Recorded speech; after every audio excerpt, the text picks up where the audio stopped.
une semaine d'actualité politique nationale qui se décrypte sur ESAE Télévision. Chers amis internautes, bonjour. Merci d'être une fois encore au rendez-vous hebdomadaire de décryptage de l'actualité politique nationale de la semaine sur ESAE Télévision, baptisé Info Hebdo. Au menu du décryptage de ce jour, j'ai l'honneur et le plaisir de vous faire savoir qu'il s'agira des performances des écureuils à la Coupe d'Afrique des Nations Égypte 2019, de la rencontre du président Patrice Talon avec la classe politique le lundi prochain. Et en troisième lieu, si le temps nous permet, nous essaierons de décrypter les résultats aux différents examens nationaux de cette année 2019. Et pour un débat de haute portée, j'ai l'honneur et le plaisir de recevoir pour vous, chers amis internautes, Distel Amoussou. Il est consultant média communication. Il sera face à votre bien-aimé Fernando Ressou, qui est journaliste sportif. Il est également analyste politique. Sans plus tarder, on les retrouve pour le décryptage. Le décryptage de ce jour, comme je l'annonçais à l'entame de cette émission, se fera avec vous, Fernando Ressou. Bonjour. Bonjour Kader, amis internautes, bonjour. C'est avec plaisir que nous nous retrouvons.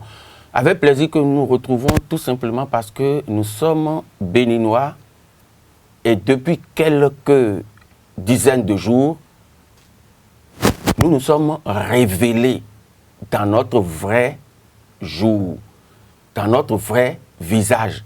Nous nous sommes révélés à une Afrique qui s'est surprise de constater qu'au Bénin, il y a... Oui, permettez-moi de faire cette introduction. Cette introduction pour vous faire comprendre que le sport, quand on le prend, c'est un phénomène social d'une haute portée diplomatique, politique, historique.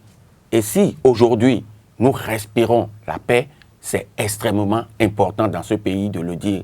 Je ne savais pas que Distel serait sur ce plateau. Il ne savait sûrement pas que je serais là. J'ai porté du blanc, couleur de paix. Et puis tout à l'heure, comme je le lui disais dans les couloirs, je dis, mais voilà, regardez cet imbécile qui se met en blanc. Mais c'est pas croyable. En blanc comme moi, ça veut dire que nous sommes en phase dans ce pays grâce au sport. Distel Amoussou, bonjour. Bonjour Kader, bonjour amis internautes. C'est toujours un plaisir partagé de vous retrouver et surtout de partager le plateau avec le doyen Fernando Ressou. Alors, vraiment, pour revenir avec cette affaire du doyen, Distel Amoussou, vous êtes en face de Fernando Ressou. Alors, Fernando Ressou, comme vous l'avez annoncé tout à l'heure, vous étiez en train de survoler les performances des écureuils de la Coupe d'Afrique des Nations qui quand même a occupé les gros titres à la une des parutions tout au long de cette semaine. Alors, en tant que journaliste sportif, en tant que grand reporter sportif, quelle appréciation vous en faites de ces performances et d'où puise la légitimité de ces performances? Alors, je vais vous dire tout de suite que le sport, facteur de révélation d'une nation, les écureuils nous en ont donné la preuve. Et pour réussir en sport, il y a toute une foultitude de facteurs qu'il faut mettre ensemble. Regardez, ce n'est pas la première fois que les écureuils vont à une CAN. Nous avons fait notre première CAN en 2004 en Tunisie, la deuxième CAN en 2008 au Ghana, la troisième en 2010 en Angola. Et en 3 apparitions, c'est-à-dire en 9 matchs, nous n'avons marqué qu'un seul petit point. Lorsque les écureuils rencontraient les Lions de la Teranga le mercredi 10 juillet dernier, le Bénin faisait sa 5e apparition dans la 32e édition de la Coupe d'Afrique des Nations Égypte 2019. Vous voyez ce que ça signifie? Le Bénin était en quart de finale. Ça veut dire qu'on s'est retrouvé parmi les 8 meilleures nations d'Afrique. Et tout le monde s'est mis à se poser la question de savoir, mais ces écureuils-là, d'où est-ce qu'ils sortent? Et dans un pays où tout le monde, à partir d'un moment donné, ou du moins la majorité des Béninois, compte tenu de nos contre-performances, sont allés même jusqu'à proposer la débaptisation de l'équipe nationale, nous nous sommes retrouvés subitement comme des écureuils dompteurs, des écureuils qui chevauchent des lions et qui vont de lion en lion jusqu'à avoir ce que je pourrais appeler, jusqu'à satiété, au point d'avoir de l'indigestion, ce qui les a empêchés de manger le 3e lion. Mais ce n'est pas bien grave. Ce qui est extraordinaire, regardez l'effervescence dans le pays, jusqu'à ce qu'il y ait mort d'homme. Vous voyez, quelques événements plus tôt, des morts d'hommes ont entraîné ce que vous savez. Et puis, le 10 juillet dernier, il y a eu mort d'hommes. Mais vous avez vu comment on a pris ça. Et vous avez vu les dispositions que la police républicaine a commencé à prendre en cas de succès face au Sénégal. Et je me suis retrouvé dans un pays qui s'est réconcilié avec lui-même. Je me suis retrouvé dans un pays qui, par la magie du sport, et particulièrement du football, a gommé toutes les errances, toutes les fautes que la classe politique a eu à faire pour nous amener dans une situation que nous avons déplorée. Aujourd'hui, je dis bravo aux écureuils, je dis bravo à toute la classe politique, je dis bravo à toutes les populations béninoises, je dis bravo à tout le mouvement sportif national. Et c'est d'ailleurs ce pourquoi le président du Comité national olympique et sportif béninois a décidé que le 21 juillet prochain, tout le mouvement sportif national, toute la classe politique nationale doit se retrouver au stade de l'Amitié pour une grande marche. Vous vous souvenez qu'on a organisé le mois du sport au service du développement et de la paix dans ce pays. Et que le 5 mai, nous devions faire une marche pour la paix et le développement. Cette marche n'a pas pu avoir lieu, compte tenu des événements que nous vivions. Et voilà, l'heure de Dieu étant la meilleure, on se retrouve dans une situation où tout est, je ne vais pas dire que tout est calme et que tout est rose, mais tout est bien parti pour qu'on puisse parler à son voisin, pour qu'on puisse demander... Il y a une harmonie qui est revenue. Mais attendez, c'est l'atmosphère, c'est l'ambiance qu'il faut pour engager des dialogues, pour engager des débats. Et au même moment, vous avez vu ce que les résultats scolaires nous ont apporté. C'est-à-dire, c'est extraordinaire. Tout à fait. Nous reviendrons dans un instant. Dissel Amoussou, d'aucuns estiment que ces performances des écureuils relèvent des réformes courageuses et audacieuses qui ont été entreprises par le chef de l'État Patrice Talon dans le domaine du sport. Est-ce que vous partagez cet avis? Un format, pardon, amis internautes, un format 52 n'aurait pas suffi à mon ami Fernando Ressou de se faire plaisir dans cette émission. Oui, personne, aucun Béninois ne voudrait ce plaisir-là de vivre et d'extérioriser sa joie face à la prouesse héroïque de nos vaillants écureuils. Oui, on a failli signer des pétitions pour le changement de la dénomination, n'est-ce pas, de notre 11 national. Mais en réalité, il faut revenir sur terre. Bouder et ne pas bouder le plaisir, la joie. Et nous appellerait également, nous inviterait à avoir la tête sur les épaules et de revenir sur terre. De revenir sur terre pour décrypter cette victoire. De revenir sur terre pour s'interroger sur notre incapacité de chevaucher un troisième lion, celui de la Teranga. Alors, donc je vais axer mon argumentaire ou mon intervention sur donc, deux volets.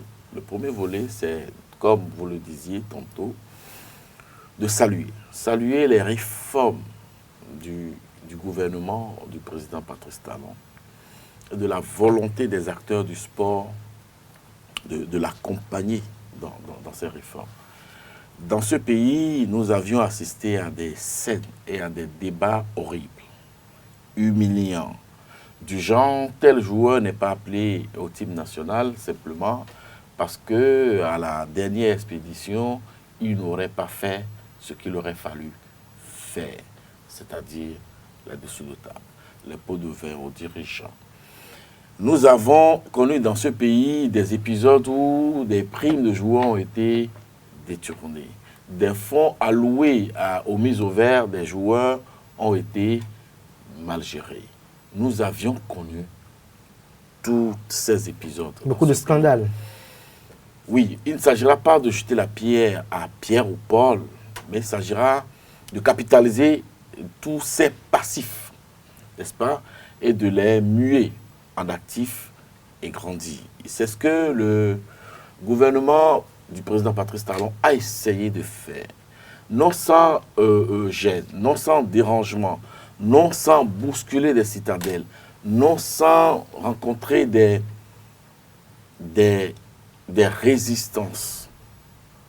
Mais aujourd'hui, nous avons constaté qu'au départ, pour l'expédition de la CAN égyptienne, tous les joueurs étaient en possession de leur prime.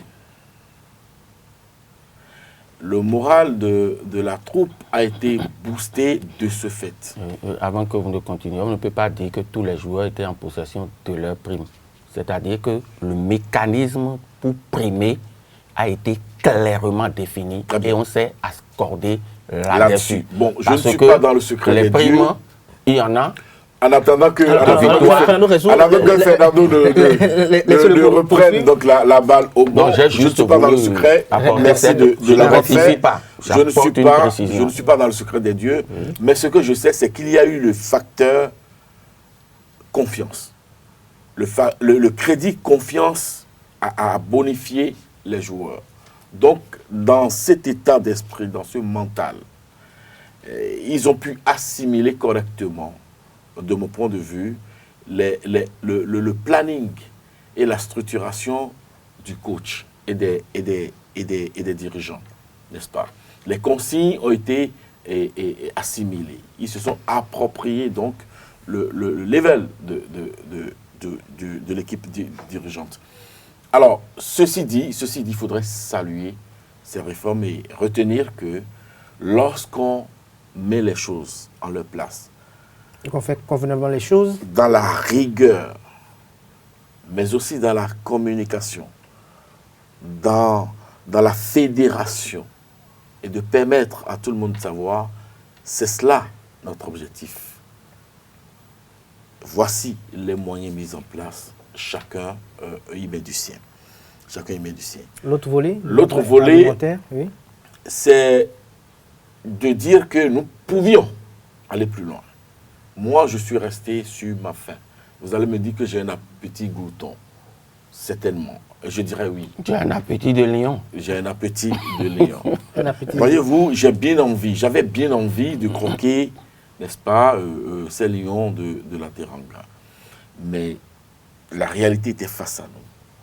Nous sommes compactés dans notre axe de défense, au point où nous n'avions pas les joueurs appropriés, 1, 2 ou tout au plus 3, pour nos balles de relance.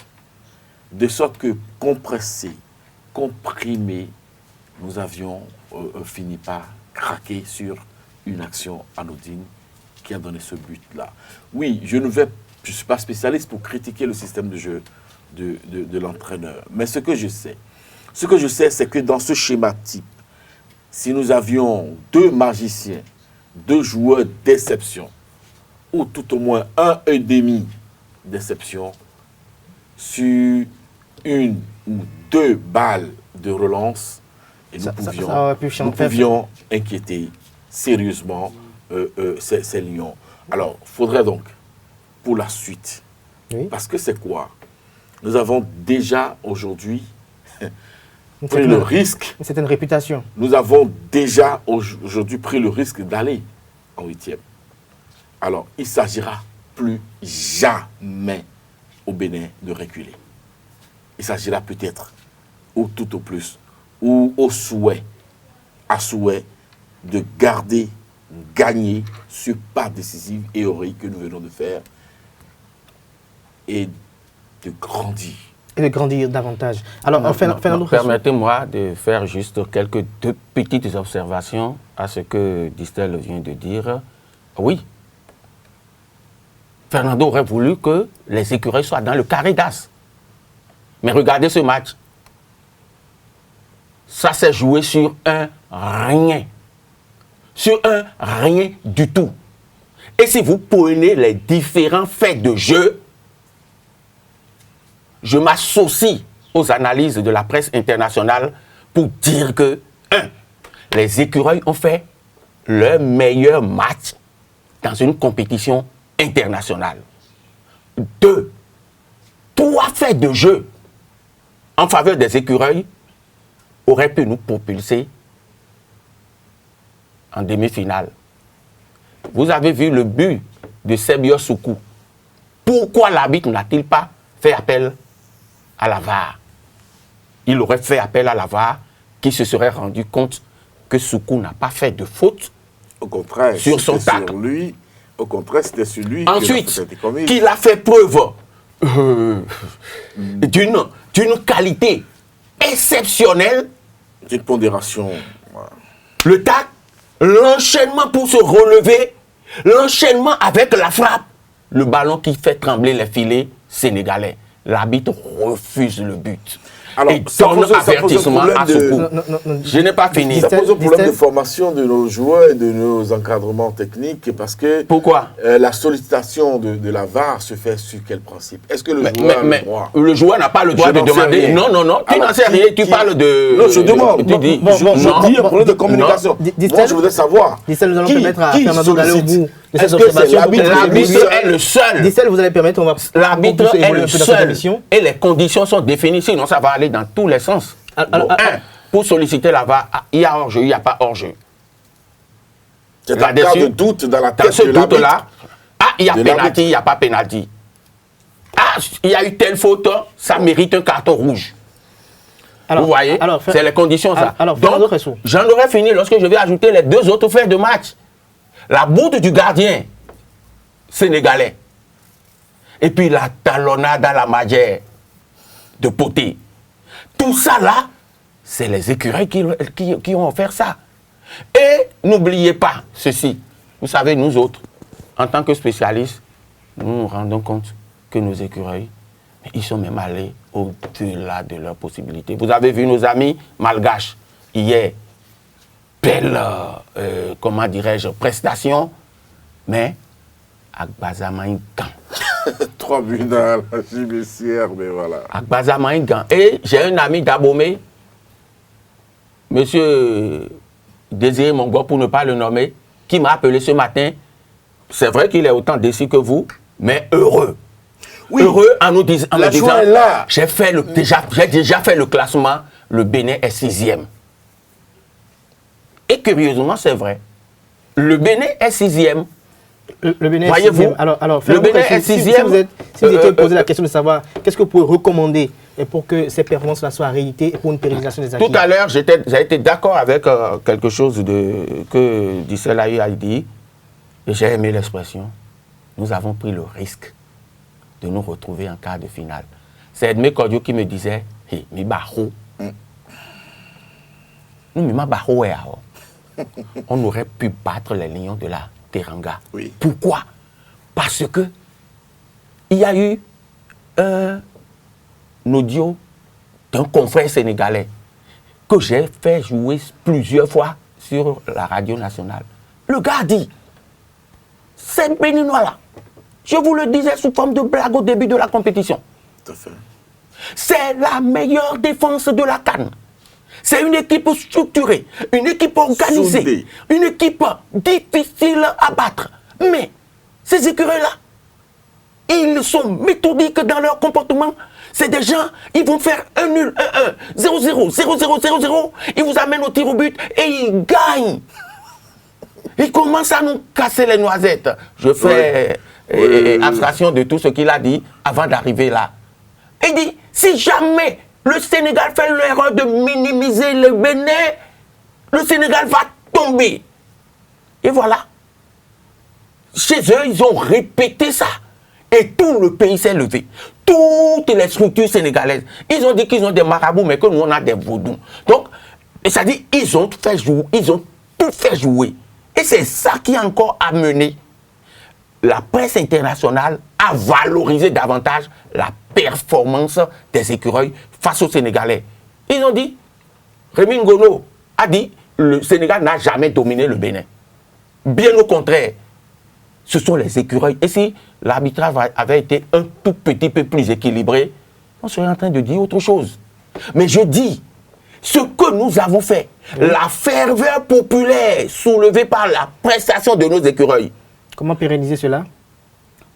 Pérenniser cela signifie tout simplement qu'il faut que nous continuions de travailler en nous disant que nous n'avons plus le droit de reculer. Nous n'avons plus le droit de reculer. La création des centres de formation dignes du nom. Nous avons un compatriote qui a fait une expérience au Sénégal et c'est l'un des enfants révélés par ce centre qui nous a marqué le but qui nous a coûté la demi-finale. Ghana Gueye. Et Jimmy Adjovi Bokor, Jean-Marc, notre compatriote, avant le match a appelé le garçon, il lui a dit « Je t'ai toujours supporté parce que tu es comme un fils pour moi. » Mais le Sénégal joue contre le Bénin, mon pays. C'est le sang béninois qui coule dans mes veines. Pour une fois, je ne vais pas te supporter. Merci tu dois à vous, comprendre Fernando Ressou. C'est ce garçon qui a marqué et ça doit faire un symbole pour nous. Parce que tous les faux coups que Jean-Marc Adjovi Bokor est en train de recevoir pour la mise en place de ce projet au Bénin, est-ce qu'il n'est pas temps que d'autorité, le chef de l'État dise, mais écoutez, Jean-Marc, viens, qu'est-ce qui bloque? Où est le problème? Donc, parleront de la dictature. Pardon. Fernando. Non. Tout ce qui va dans le bon sens, et ce que je dis là, on appelle un ami, admettons qu'il ne soit pas béninois, et on lui met à disposition tout ce qui va favoriser, merci à vous, laissez-moi finir, tout ce qui va favoriser l'éclosion de ce projet, dont la mise en œuvre serait quelque chose de bien pour le pays. Il fallait trouver un et puis, il n'y aura pas que, ce n'est pas que ça. Vous m'avez posé une question. Permettez-moi de vous donner la réponse qui s'y est. Créer un centre de formation digne du nom, ce n'est pas suffisant. Parce que derrière, il faut continuer la structuration du team national. Pas du team national. Du championnat. Du football béninois. En mettant en place une direction technique nationale avec toutes les divisions qui vont avec. Division des équipes nationales, division des catégories d'âge, division de la formation dont nous avons énormément besoin, etc., etc. Un championnat régulier, Ligue 1, Ligue 2, Ligue 3, régional, amateur, comme cela se doit. Et remettre au goût du jour la question du financement du sport dans notre pays. C'est extrêmement important. Merci. Et lorsqu'on aura fait tout ça là, écoutez, les gens vont souffrir. Merci à vous. Distel Amoussou, que préconisez-vous? Écoutez, je fais mienne certaines ou toutes les propositions de Fernando Ressou, qui est, il faut l'avouer, dans son marigot, c'est un spécialiste de la chose sportive. Moi, ce n'est pas du tout ma tasse de thé. Mais je suis un observateur averti, à contrario, pour dire que nous avons besoin de produits. Parce que c'est les produits que vous fabriquez, que vous mettez en valeur. Nous avons donc besoin de fabriquer des joueurs. Et la fabrication commence à l'âge indiqué, c'est-à-dire le bas âge. Et détecter en l'enfant l'envie de jouer, de lui mettre à disposition la formation adéquate, le suivi qu'il faut, le faire passer par les différentes étapes, les pupilles, les amateurs, Ligue 3, 4, première division, suivre le mouler, n'est-ce pas, le mouler dans cette ambiance-là, pour pouvoir en déduire une certaine efficacité. Mais lorsqu'il est prêt, vous le vendez. Vous le vendez pour lui permettre d'aller connaître d'autres entités, d'autres fédérations, d'autres championnats, de se frotter à d'autres, n'est-ce pas, technicités. Et lorsqu'il va vous revenir en équipe nationale et que vous avez tout organisé, je crois que le résultat ne peut ne pas être du jour. Et je crois que faire tout ceci appelle à la volonté de tous. Tout ceci, pouvoir faire tout ceci et appelle que chacun y mette du sien. Regardez les autres joueurs ou les autres nations, lorsque leur équipe nationale fait des prouesses, on attend des opérateurs économiques, n'est-ce pas, dire nous faisons ceci pour encourager nos joueurs, nous offrons ceci à l'équipe nationale. Je ne sais pas si l'information ne m'est pas parvenue, mais depuis cette prouesse, n'est-ce pas, il y en a eu un qui a offert des parcelles. J'ai entendu parler de parcelles, 4 parcelles à valeur de 2 millions CFA. C'est déjà bien l'idée, n'est-ce pas, le patriotisme exprimé.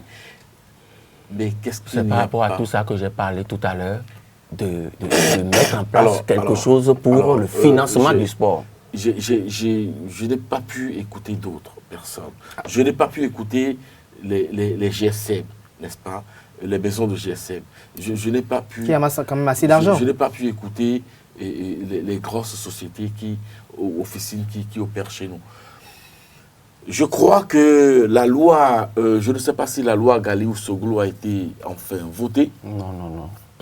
Alors si elle n'est pas votée, je crois que les députés doivent pouvoir, et l'administration des impôts aussi, donc l'État, ils doivent pouvoir trouver le canal qu'il faut adéquat pour permettre aux opérateurs économiques, n'est-ce pas, d'accompagner la fédération béninoise de football dans ses charges, dans la prise en charge de ces charges incompressibles. Nous avons connu l'expérience dans ce pays de clubs corporatistes. Tout est parti, le Mogas, le club de la SBE. Ça a fait son chemin. Est-ce que ça a prospéré? Les spécialistes vous en parleront. Est-ce qu'il faudrait revenir au même schéma ou demander, n'est-ce pas, à ces sociétés-là de dégager, n'est-ce pas, quelque chose pour pouvoir accompagner l'État dans le soutien du football. Du football. Alors Distel Amoussou, vous savez, je reste avec Distel Amoussou pour passer au sujet suivant. Non, en attendant d'y aller, très rapidement, vous savez, permettez-moi de vous dire, ce qui a fait la force du Bénin dans cette compétition, d'où nous sommes sortis prématurément entre griffes, mais dans laquelle nous avons fait des avancées, des pas de géant, c'est le collectif. Le Bénin a joué en équipe. Oui, en équipe, tout à fait. Des joueurs, mais... alors, nous avons d'autres sujets. Non, laissez-moi finir très rapidement. Oui, ceci étant, pris par le temps. Tout ce que Distel a démontré, on peut produire un joueur en 5 ans, en 10 ans. Non. Il y a un travail qui se faisait déjà, qui va continuer. La belle preuve, quand vous prenez l'équipe actuelle, il y a des joueurs qui sont depuis produits de nos centres de formation au plan national, qui aujourd'hui font plus de la moitié de l'effectif de ceux qui sont titulaires. Fantastique. Donc, on continue le travail tout en mettant en place les réformes structurelles qui vont bonifier ce que nous sommes en train de faire. Ensuite, actuellement, l'État, dans la loi des finances en cours, il y a des dispositions pour le financement du sport. Mais c'est si bancal, c'est si bancal que là où on est là, cela ne peut pas apporter les solutions voulues par le mouvement sportif national. Donc, il serait important que l'État ne reste pas seul pour prendre les dispositions, mais ça plus en détail. Je vous ai demandé de trouver 52 minutes à Fernando et à lui tout seul. Alors, nous allons parler à présent en politique. Distel Amoussou, le président Patrice Talon a convoqué la classe politique pour des échanges au sujet de la crise post-électorale qui a eu lieu au Bénin. Les commentaires fusent de part et d'autre. Nous avons entendu déjà que des formations politiques et de l'opposition exigent, je dirais, la dissolution de la 8e législature avant de prendre part à ces assises. Qu'en pensez-vous? Ce matin, à 1h exactement, j'ai fait un post sur la toile pour dire qu'il y a échec en perspective. Échec en perspective parce que lorsqu'on fait les croisements, des déshydratats de la classe politique de l'opposition. Et lorsqu'on observe la volonté des partis de la mouvance à maintenir le cap, tout en acceptant l'ouverture, je trouve qu'il y a choc. Il y a choc et donc la rencontre prévue pour le lundi 15 juillet à 17h. Lundi prochain. Risque, n'est-ce pas, demain, donc risque de ne pas aboutir ou, comme l'a écrit un journal, d'accoucher d'une souris écourbée. Il n'est pas possible, à l'heure actuelle, dans le contexte politique actuel, de plaider et d'avoir gain de cause autour de la dissolution de la 8e législature. Ça n'est pas possible. Prendre ça comme préalable et question préjudicielle avant toute négociation, c'est faire preuve de mauvaise foi manifeste. Parce qu'en réalité, c'est consommé. C'est consommé et aucune organisation politique, aucune volonté politique ne peut aujourd'hui enfreindre aux lois de la République. Parce que cette législature a été installée sur la base des tests votés par la 7e législature. Par l'institution parlementaire. La manière dont ces tests-là ont été votés, le contenu de ces tests, moi, dit Stella Mosso, je n'en ai que ciré. Mais je dis, le principe de toute démocratie, c'est que lorsque la loi est votée, promulguée, elle devient loi de la République. Elle est dure, elle restera certainement dure, mais elle restera la loi. La loi, c'est la loi. Deuxième chose, nos amis dans les coulisses parlent du cadre même de la tenue de la rencontre de demain, lundi, 15 juillet. Ils voudraient que cette rencontre soit délocalisée et que ça ne soit pas à la présidence de la République.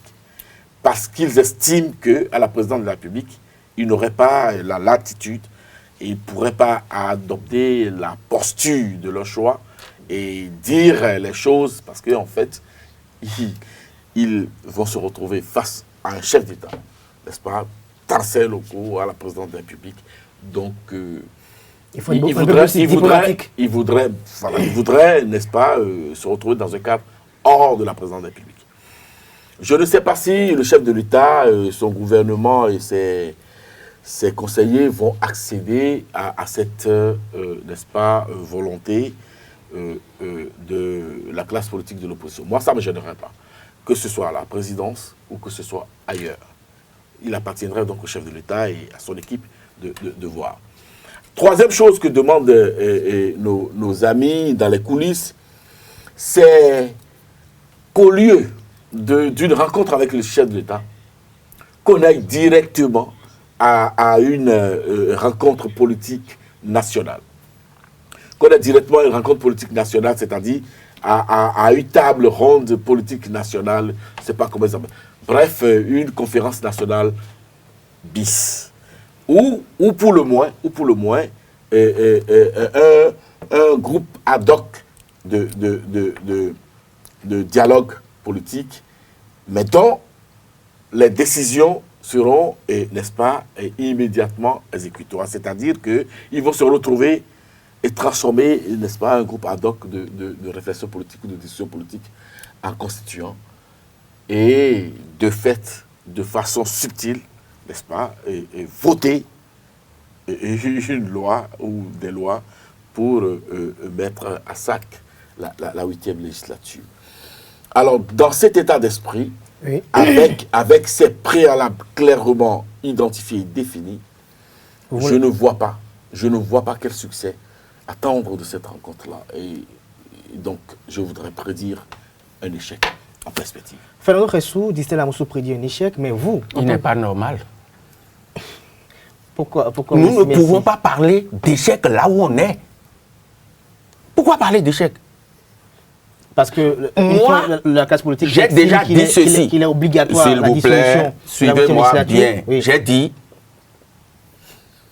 l'ambiance dans laquelle nous nous sommes replongés subitement par ce que je pourrais appeler, c'est comme la drogue. Tu permets, je vais demander aux amis internautes et téléspectateurs que les expressions il n'est pas normal, cet imbécile a porté du blanc comme moi. Non, c'est du Fernando Ressou, donc ne prenez jamais ça. Ils ne vont jamais prendre ça au premier degré. Voilà. Non, au sens propre.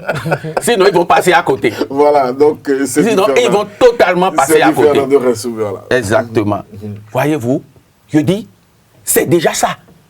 Le chef de l'État est préoccupé par que faut-il faire pour colmater les brèches. Vous allez m'excuser de donner l'exemple de cette table. Tout en verre. Lorsque vous avez acquis ça, c'était nickel. Il n'y avait pas cette lésure. Surtout pas. Mais à force de vous appuyer dessus, vous avez cassé du verre ici, à gauche, à droite. Mais on s'est arrangé quand même pour rafistoler. Et nous continuons de l'utiliser. J'espère que Clément Adéchian va suivre cette émission et qu'il va colmater. Est-ce que vous me suivez? Le premier déclic, ce que Dieu nous a offert, cette ambiance, cette atmosphère, grâce à nos écureuils, c'est déjà parfait. Maintenant, le chef de l'État rebondit là-dessus et dit, venez. Je lui dis d'abord bravo. Mais au même moment, je ne suis pas dupe pour dire qu'ils vont courir pour venir. C'est faux. C'est faux. Et donc, Romain monté à Vimer. Ça veut dire Romain quoi? Tu veux manger ton piment dans ma bouche. Fernando Ressou, allez-y. Donc, ils ne vont jamais venir en victime expiatoire. Eux aussi, ils vont poser leurs conditions. Mais est-ce que les conditions posées actuellement s'il vous plaît, est-ce qu'elles sont réalistes? S'il vous plaît, nous, on n'a pas resté ici et dit « Oh, c'est pas réaliste. » Non. Celui qui a convoqué, il va s'arranger pour qu'il y ait une première rencontre tout au moins, où il y aurait peut-être pas tout le monde. Cette première rencontre va permettre de renouer le contact. Et puis on va se parler. Midio et Lodo, bon, on peut concéder ceci. Et c'est de proposition en contre-proposition en proposition qu'on arrive à trouver un compromis. Un compromis. Parce que quand on parle de compromis, Kader, tu lâches un peu. Distel lâche un peu.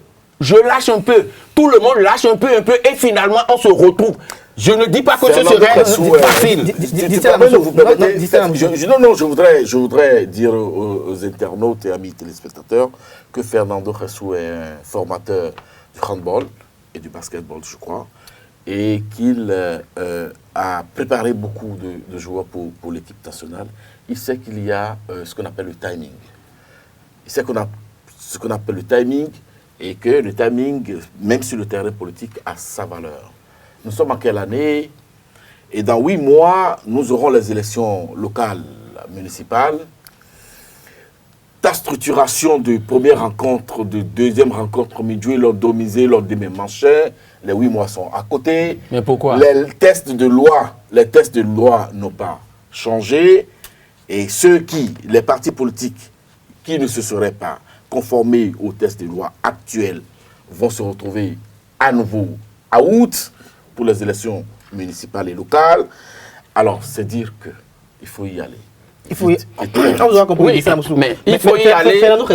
aller vite. Il a dit, est-ce qu'au niveau actuel des choses, est-ce que pour vous, est-il possible qu'il y ait une dissolution de la 8e législature? Je ne vois pas par quelle magie ce serait possible. Je suis en train de réfléchir à ça, je ne vois pas. Mais alors, au même moment, je ne peux pas. Non. C'est pas parce que moi, Fernando, dans ma petite tête là, je ne vois pas que dans la tête du président Talon, il ne va pas voir s'il n'y a pas cette possibilité aussi. Dans un contexte, le président donc, tout le monde, sur le plan. Vous savez, quand nous nous retrouvons dans des situations de crise au niveau de nos fédérations sportives, on fait toutes les réunions officielles, au vu au sous de tout le monde, ça cogne, ça recogne, etc. Mais après, officieusement, il y a des choses qui se font. On leur dit, écoutez, venez. Venez. Bon, attendez. Sur l'aire de jeu, il y a le fair play. Non, ce que je dis. Écoutez, et si vous faites, par exemple, ceci, là, si vous faites ceci, et puis tel se retrouve ici, tel se retrouve ici, tel se retrouve ici, il dit non, bon, ok, au lieu que ce soit celui-ci, là, mais qui vous, toi, dites-moi. Et puis, bon, ok, bon, peut-être l'autre, ni l'un, ni l'autre. Bon, celui-ci, bon, toi, tu es d'accord pour celui-là, oui. Tu es d'accord, ok, on le met là. Et puis dès qu'on finit le chemin, on dit, bon, ok, regardez. Ça peut aller. Lorsque vous réussissez ça, le jour de l'âge électif, c'est-à-dire, les gens sont surpris de consommer. Alors, finalement, l'autre condition. Impossible. L'autre condition. J'en aurais fini lorsque vous allez poser votre question. Puisque même ceux qui se sont tirés dessus. Vous me permettez, l'autre question. L'autre condition imposée par ces acteurs de l'opposition, c'est le retour de ceux qu'ils qualifient d'exilés politiques. Ça fait deux aspects. Bon, écoutez, ça là par exemple, c'est plus facile à régler que tout le reste. Des gens ont été condamnés une fois, deux fois, trois fois à mort. Avec la même question, écoutez, moi je ne veux pas rentrer. Je ne veux pas rentrer. Écoutez, je ne veux pas rentrer dans une certaine polémique où certains ont parlé d'exilés, quoi?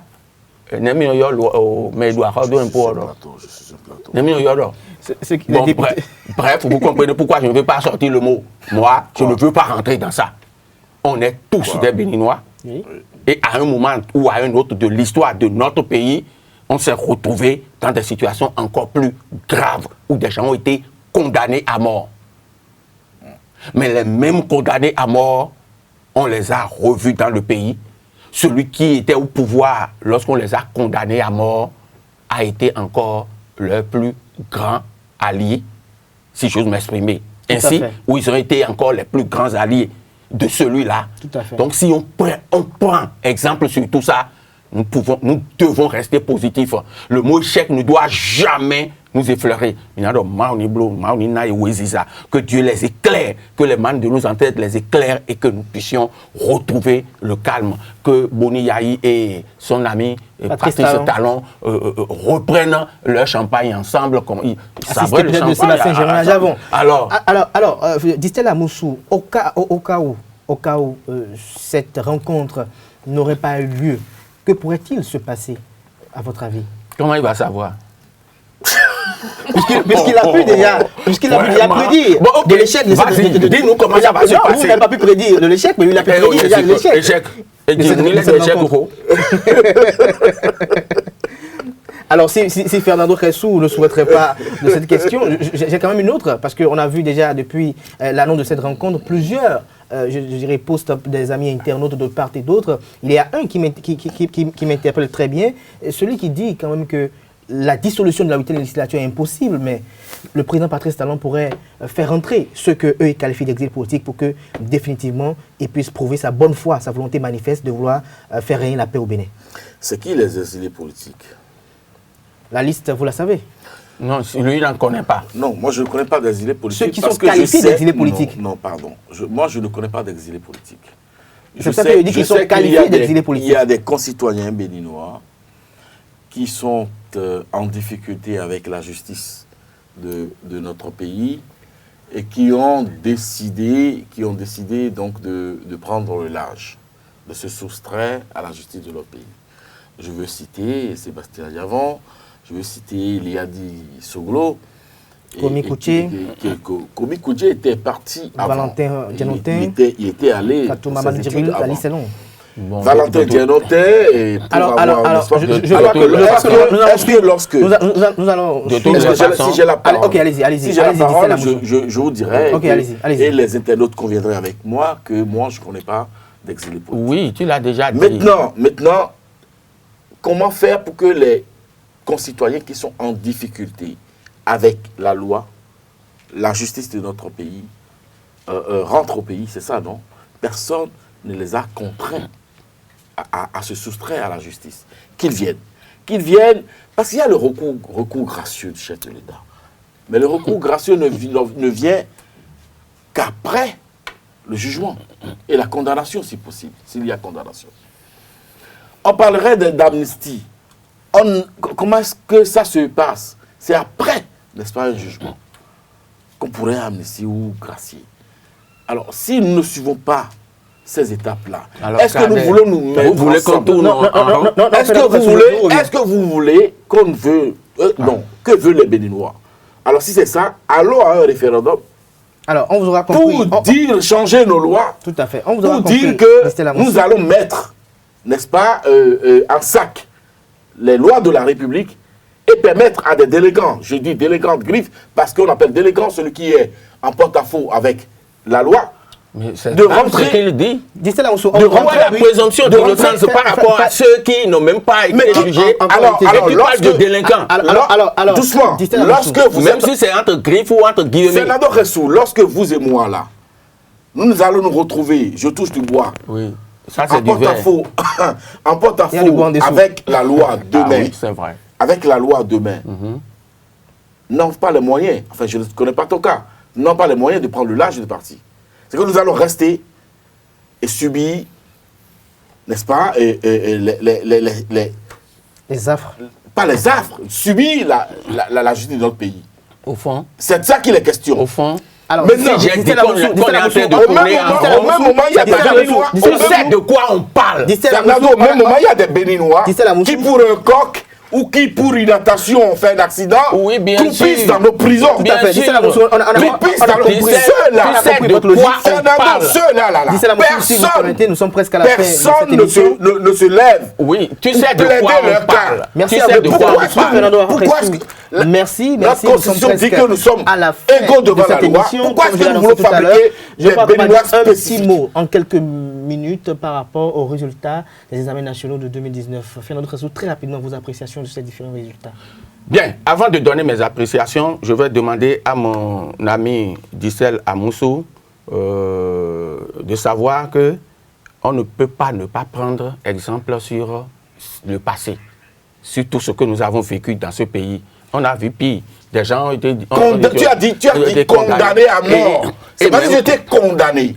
Laissez-moi finir. Et ils savent tous ce dont on parle. On parle de quoi? On parle de ramener la balle à terre. Et ça là, lui il est en train de dire tout ce qu'il est en train de dire là. Si le président Talon décide de là où on est là, il peut continuer de parler, de mener le raisonnement qu'il mène là. Alors, non. Les examens nationaux. Bref, les examens nationaux. Dans ce pays, le professeur certifié de géographie et d'histoire que je suis a toujours dit à ses collègues que les années scolaires perturbées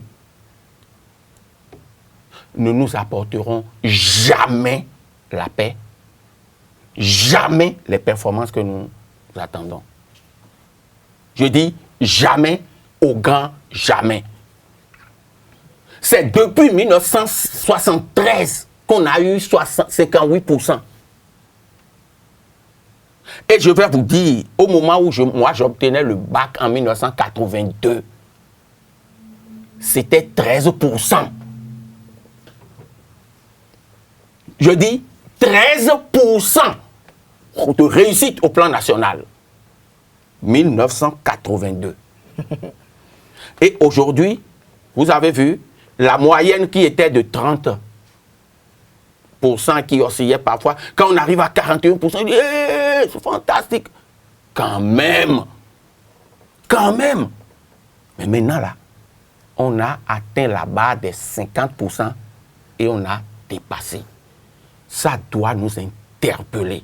Donc, ça doit nous interpeller pour que tous les acteurs comprennent que les années scolaires apaisées sont gages de succès, sont facteurs de succès. Est-ce que les enseignants ne sont pas heureux? Est-ce que les parents ne sont pas heureux? Est-ce que le gouvernement n'est pas heureux? Est-ce que le peuple n'est pas heureux? Et nous sommes fiers. On demande que le gouvernement continue ses efforts, le dialogue social. Il faut poursuivre ça de manière à ce que nous passions des 50% vers les 60-70%. J'en aurais fini lorsque je vais dire ceci. Le sport n'empêche pas un enfant d'être bon à l'école. la belle preuve, si je prends la Fédération béninoise de gymnastique, les meilleurs gymnastes du Bénin qui ont remporté des médailles au plan continental ont tous réussi au bac cette année. C'est fantastique. Merci à vous, Fernando Cressou, Distella Moussou, très rapidement pour clore cette émission. Certains estiment que ce sont des résultats politiques pour pouvoir exprimer le fait que les réformes engagées dans le cadre de la suppression du droit de grève a porté ses fruits. Je ne partage pas cet avis. Je ne partage pas du tout cet avis. Je dis, c'est même honteux de parler comme ça.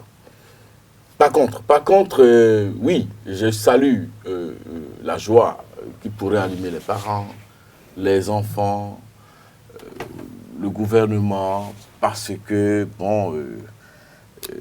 faut pas oublier les enseignants. Les enseignants, n'est-ce pas? Par contre, lorsque je prends les 50, quelque chose poussière de pourcentage, je vois plus de 30% de cadres destinés au bavardage, Fernando Cressou, histoire géo, littérature, philosophie, nanani, nanana. Et lorsque je regarde le pourcentage des scientifiques, du bac scientifique, je le retrouve autour de 13%. Je crois qu'il y a danger. Il y a danger parce qu'aucun développement ne se base sur le bavardage. N'est-ce pas? Les historiens, les géographes, les philosophes, n'est-ce pas? Aucun développement... Vous avez pitié de lui, n'est-ce pas? Non, doucement. Allez-y très rapidement, Distel. Je dis aucun développement ne se base sur le bavardage. Ne relancez pas le débat, s'il vous plaît. Non, je sais que Fernando ça va s'en offusquer parce que allez-y, nous sommes en c'est un professeur certifié d'histoire et géo. Mais je dis... J'ai dit de géographie et d'histoire, s'il vous plaît. Bon, donc, ben voilà, je dis... Et si vous ne savez pas que la géographie est une science... S'il vous plaît, il parle de scientifiques. S'il vous plaît, c'est-à-dire que les séries que l'autre a appelées les séries de bavardage n'apportent rien au développement d'une nation. C'est votre avis. C'est votre avis.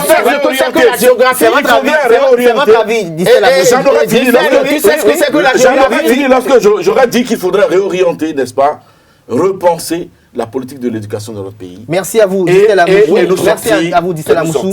C'est votre avis et vous l'avez partagé avec nous. Permettez-moi. Pour votre passage sur cette émission. C'est juste pour demander aux gens d'excuser Distella. Vous êtes journaliste sportif. Vous êtes également analyste politique. Distella